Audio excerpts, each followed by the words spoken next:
ఇవి కేరళలోని మరడు ప్రాంతంలో సిఆర్జెడ్ నిబంధనలు ఉల్లంఘించి నిర్మించిన 4 పెద్ద అపార్ట్మెంట్లు. సిఆర్జెడ్-3 పరిధిలోకి వచ్చే ఈ ప్రాంతంలో నిర్మాణాలకు Kerala coastal zone management authority అనుమతివ్వాలి. అవేమీ పట్టించుకోకుండానే స్థానిక పంచాయతీ అనుమతిచ్చింది. అయితే నిర్మాణాలు ఆపాలని బిల్డర్కు కేరళ ప్రభుత్వం నోటీసులిచ్చింది. కానీ బిల్డర్లకు అనుకూలంగా హైకోర్టు తీర్పు వచ్చింది. ఇక బిల్డర్లు చకచకా నిర్మాణాలు పూర్తి చేసి విక్రయించేశారు. హైకోర్టు తీర్పును Kerala coastal zone management authority సుప్రీంలో సవాల్ చేసింది. అవి అక్రమ కట్టడాలేనన్న సర్వోన్నత న్యాయస్థానం కూల్చివేతలకు ఆదేశాలిచ్చింది. 2 ఏళ్ల క్రితం ఆ 4 అపార్ట్మెంట్లను కూల్చేశారు.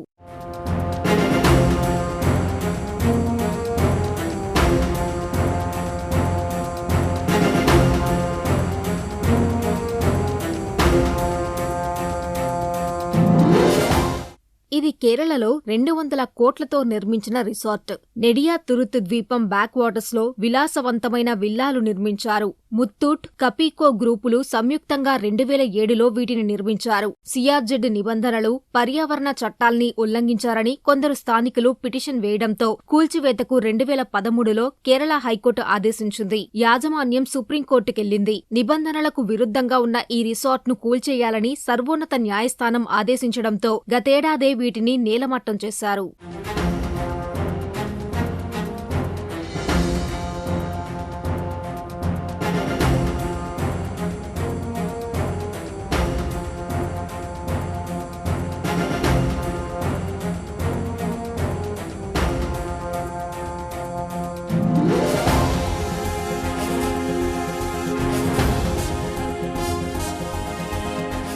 ఇక నోయిడాలోని ట్విన్ టవర్స్ కు అదే గతి పట్టింది. ఉద్యాన అభివృద్ధికి కేటాయించిన స్థలంలో సూపర్టెక్ సంస్థ అనుమతులు రాకముందే 40 అంతస్తులతో కూడిన 2 టవర్లు నిర్మించింది. అవి అక్రమ నిర్మాణాలని అలహాబాద్ హైకోర్టు, సుప్రీంకోర్టు తేల్చి చెప్పడంతో గతేడాది ఆగస్టులో ఈ ట్విన్ టవర్స్ ను కూల్చేయక తప్పలేదు.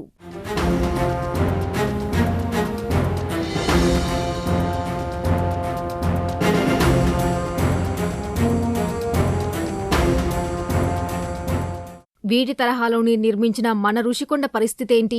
ఇక్కడ అన్నీ ఉల్లంఘనలేనని ఇప్పటికే కోర్టు ఏర్పాటు చేసిన కమిటీ తేల్చింది. రుషికొండపై 4 బ్లాకుల్లోనూ సిఆర్జెడ్ ఉల్లంఘనలు జరిగాయి. 2021లో తీసుకున్న అనుమతులకు విరుద్ధంగా ఏపీ పర్యాటక అభివృద్ధి సంస్థ అధికారులు భవనాలు నిర్మిస్తున్నారు. సిఆర్జెడ్ నిబంధనల ప్రకారం మార్కింగ్ కు గజం స్థలం మారినా మళ్లీ అనుమతి తీసుకోవాలి. కానీ తీసుకోలేదు. 9.98 ఎకరాల్లో నిర్మాణాలకు అనుమతి పొంది ఏకంగా 17.96 ఎకరాల్లో పనులు చేపట్టారు. ఆ ఉల్లంఘనల తీవ్రత తేల్చాలని కేంద్ర పర్యావరణ, అటవీ మంత్రిత్వ శాఖకు ఏపీ హైకోర్టు ఇటీవలే ఆదేశాలిచ్చింది. తగిన చర్యలు తీసుకోవాలని ఆదేశాలిచ్చింది. సిఆర్జెడ్ నిబంధనల ఉల్లంఘనపై కేరళ తరహాలోనే లెక్క సరిచేయాలని డిమాండ్ చేస్తున్నారు విశ్రాంత ఐఏఎస్ శర్మ. ఈ మేరకు కేంద్ర అటవీ, పర్యావరణ మంత్రిత్వ శాఖ కార్యదర్శి లీనా నందన్ కు లేఖ కూడా రాశారు. ఈ విశాఖపట్నం అర్బన్ డెవలప్మెంట్ అథారిటీ పాత మాస్టర్ ప్లాన్ కూడా కొండల మీద ఉన్న వెజిటేషన్ దాన్ని డిస్టర్బ్ చేయకూడదు అని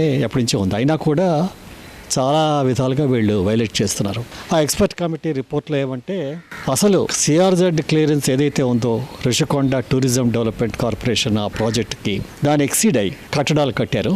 అంటే ఎక్కడ అనుమతులు లేకుండా అక్కడ ఉన్నటువంటి కన్స్ట్రక్షన్ వేస్ట్ పెట్టి వ్యర్థ పదార్థాలు సిఆర్జెడ్ ప్రాంతంలో డంప్ చేశారని. ఈ సిఆర్జెడ్ క్లియరెన్స్ అనేది టూరిజం యాక్టివిటీ కోసమే అది క్లియరెన్స్ ఇచ్చారు. ఈ సెక్రటేరియట్, ఆంధ్రప్రదేశ్ సెక్రటేరియట్, మన ముఖ్యమంత్రి గారి కార్యాలయం రుషికొండ కొండ మీదకి వస్తున్నాయనేటువంటి కొన్ని రూమర్స్ వచ్చాయి. అలాగైతే అది ఇంకొక ఉల్లంఘన. ఎందుకంటే ఆ క్లియరెన్స్లో అది టూరిజం కోసం ఉంది, ట్రాన్సిట్ అకామిడేషన్గా ఉపయోగించడానికి వీలు లేదు. అది కొత్త ఉల్లంఘన. ముఖ్యమంత్రి గారికి నేను చేసే విజ్ఞప్తి ఏంటంటే, అయ్యా మీరు రాజ్యాంగానికి, చట్టానికి బద్దులు. మేము ఏదో కొండ మీద కూర్చొని నేను ఈ రాజ్యాన్ని, ఈ రాష్ట్రాన్ని ఏలుతానంటే పనికిరాదు. గవర్నమెంట్ అనేది ప్రజల్లో ఉండాలి, గడపకి రావాలి. కొండ మీద కూర్చొని ఏలే ప్రజాస్వామ్యం కాదు ఇది. ఇది అందరికీ వర్తిస్తుంది. రేపు ఇంకెవరన్నా ముఖ్యమంత్రి వస్తే ఆయనకు కూడా వర్తిస్తుంది, మన ప్రధానమంత్రికి కూడా వర్తిస్తుంది. ఈ నేపథ్యంలో 350 కోట్ల రూపాయలతో చేపట్టిన కట్టడాల భవితవ్యం ఏంటి? ప్రజాధనం వృధాకు బాధ్యత ఎవరు వహిస్తారో తేలాల్సి ఉంది.